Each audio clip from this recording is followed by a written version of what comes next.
There is no silver lining for Knicks after Kristaps Porzingis' i.njury.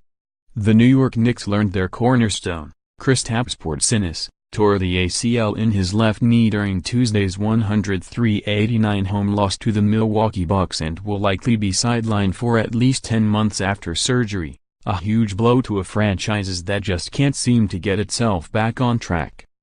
Kristaps Porzingis' torn ACL is a cruel blow to a franchise that's all too used to them. Finding a replacement for Porzingis is going to be difficult.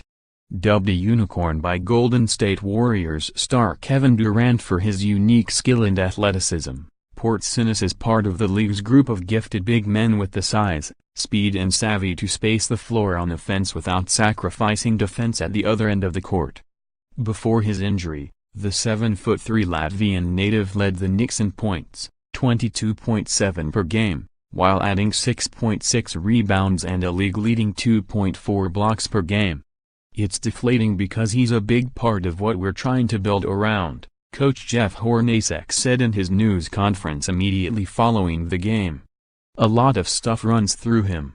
Porzingis touched the ball 61 times per game, second on the team to point guard Jarrett Jack, scoring 0.37 points per touch, seventh highest in the NBA this season among players with at least 50 touches per game. He is typically used down low in the post, where he can create his own shot, similar to how Dirk Nowitzki and Yao Ming made their way in the NBA, scoring almost a point per possession with his back to the basket. He is also a capable spot-up shooter, opening up space for his teammates due to his ability to lurk out past the three-point line, 4.8 three-point attempts per game, 39% shooting. You could also argue the team is losing Porzingis at the worst possible time, costing them a playoff spot without the added benefit of getting them a higher draft pick. Meet the Nuggets' new point guard, 6'10" center Nikola Jokic. Before Porzingis was injured, the Knicks, 5 games behind the Philadelphia 76ers for the last playoff spot, at least had a chance at a postseason appearance, with the organization perhaps looking at the upcoming trade deadline as an opportunity to bring in reinforcements. With Porzingis hurt, those hopes go up in smoke.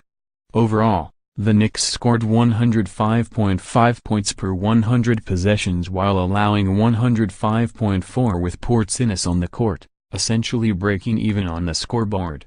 However, the team was outscored by almost 5 net points per 100 possessions with him on the bench, making the presence of Porzingis roughly the difference between performing like the 29-25 Denver Nuggets or the 1936 Brooklyn Nets. The most frequently used lineup with Porzingis, featuring Jack, Tim Hardaway Jr., Enes Kanter and Courtney Lee, outscored opponents by 7.5 net points per 100 possessions this season. Those same four were outscored by 7.5 net points with Porzingis on the bench, a 15-point swing caused by the absence of one integral part.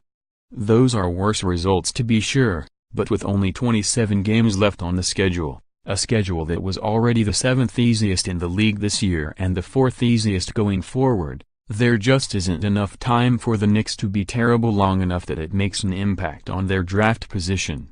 Using the win rates that fuel our weekly power rankings, which take into account a team's actual record and what its record should be based on points scored and allowed, also known as its Pythagorean win percentage, New York would have been expected to win 34 games if Porzingis was healthy.